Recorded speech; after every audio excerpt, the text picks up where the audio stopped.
Hey everyone, and welcome back to the channel. So today, let's take a look at the 2025 Audi SQ6 E-Tron.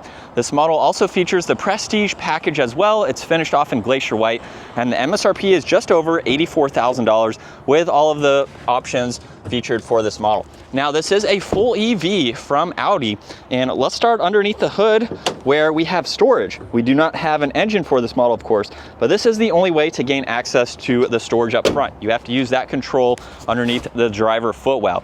Now, with the EV system, this has a 100 kilowatt lithium ion battery along with dual motors, and it pumps out up to 510 horsepower, 543 pound-feet of torque. Sent through that all-wheel drive system, this 5,500 pound SUV can do 0 to 60 in just shy of 4 seconds. Top speed is 143 miles an hour, and it also has a range of around 276 miles. Now, this particular model has a lot to go over. So we'll make our way back to the front, where it has the black optics package. So you'll notice a lot of gloss black accents. There's a forward-facing camera, parking sensors up front. There's also a sensor in the lower section for the distance pacing, as well as cutouts and grille shutters. And then you'll notice too, headlights and high beams in the lower section, DRLs and turn signals in that thin housing up top. And then some very subtle lines that come down the hood and very nice edges in the lower section there, just to give it a great look. Now, this also has the optional 21-inch wheels with the red brake calipers there. This gets body colored fender arches, and then there's more gloss black, as you can tell, for the rest of the side. E-Tron is stamped in the back there, and then there's a full moonroof up top, and even the turn signal and a camera for those side mirrors there. And then very nice lines and edges that continue down the side. Now, there's also a third brake light up top along with the wiper blade. You get more LEDs, backup camera, all the parking sensors, and then more gloss black, as you would expect. Now, you can use the key fob to release this, or use that button up underneath, where you have a good bit of space and practicality for this vehicle. You have storage pockets on both sides.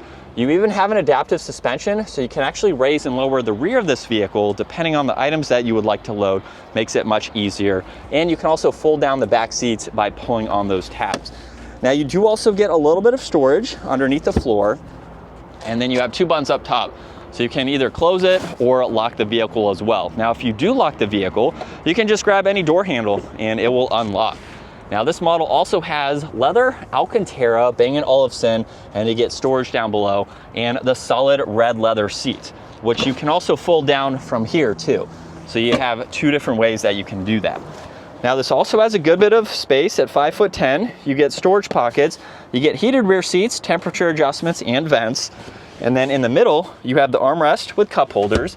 You can also fold down this middle seat individually if you need to. And then you have a good bit of visibility and lighting, especially with the moonroof open there. Now, up front, this has the same design, and then you have this control panel here with lock and unlock, your headlight adjustments, side mirror adjustments, memory seating adjustments, and your child lockout. There's the window controls, liftgate release, and then some storage underneath.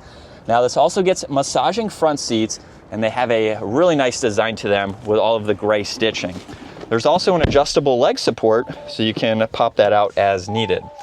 Now, we are greeted with a solid and perforated leather steering wheel, which has a flat top and bottom design to it, which is unique. You have the stock for your cruise control settings. There's paddle shifters too. You get a heated steering wheel, volume tuning, Bluetooth and voice commands. There's also a favorites button, so you can use that and set it up as needed. And then you have controls on this left side to go through the gauge cluster.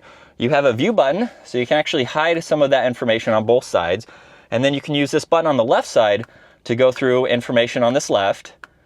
And then you can also scroll up and down within these two, just depending on what is available to view. Push the button on the right, and now you can scroll through information on that right side. You also have a head-up display control, where it's currently showing miles per hour and the speed limit sign. You get more storage down below, along with Alcantara and one air vent. And then with the infotainment system, everything is on this left side or the lower section. So you can easily get into your home here, where you have a few widgets that you can monitor. You can get into some more icons like navigation, Apple CarPlay, Android Auto. You have a few here to go through. You can quickly pull up navigation, get into music, look at your phone when that is paired. You even have some charging features that you can get into just to monitor all of this information. You have various settings to set this up the way that you would like. And there's even a store here too if you want to add some more apps and things like that. And then in the lower section, you have your climate adjustments. So you can get into the menu for that and even get into the rears.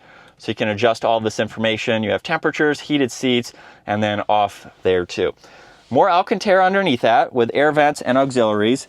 Plenty of storage with wireless charging. You have volume and tuning, traction control hazards, and a shortcut to drive select. So you have various driving modes, including the height adjustment that you can go through. Now there's also a shortcut to the camera system, so you can pull this up.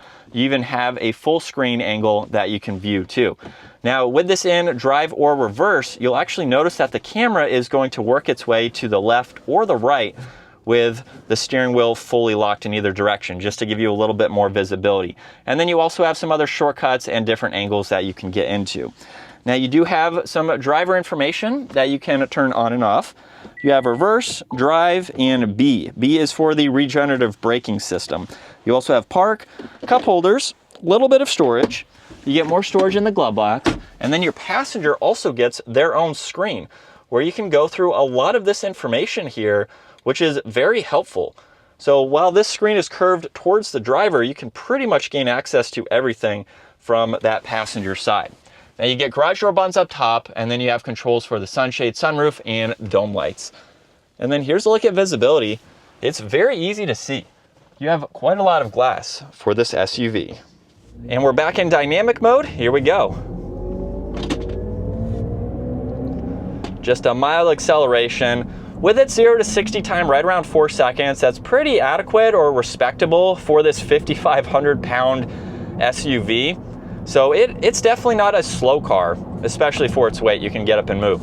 But this is what it's like to be behind the wheel for the SQ6. I think this is a fantastic interior with all of the materials, just the layout and the technology features. You really don't think that you are in an EV until you start driving it and obviously hear the hum of those batteries. But everything else, if we could see this in some of the gas versions from Audi for their newer models, I think this is a fantastic interior. Everything is very easy to use. I like the sizing of these screens, including your passenger screen, which is becoming a little bit more popular in a few models that I've recently been able to check out.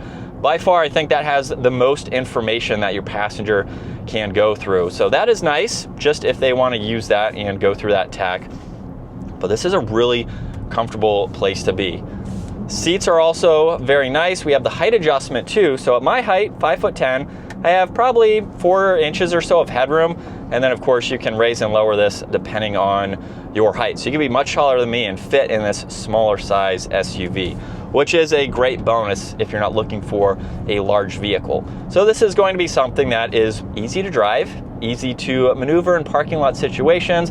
Not sure if you'll be able to see the lane keeping assist, but I'm trying to get that to show up slightly. It's red at the moment, if you could barely see that. And we don't have rear wheel steering or anything like that for this model, but we are able to do that there. So again, very easy for those situations. And then back on the accelerator, and we can seamlessly get back up to speed.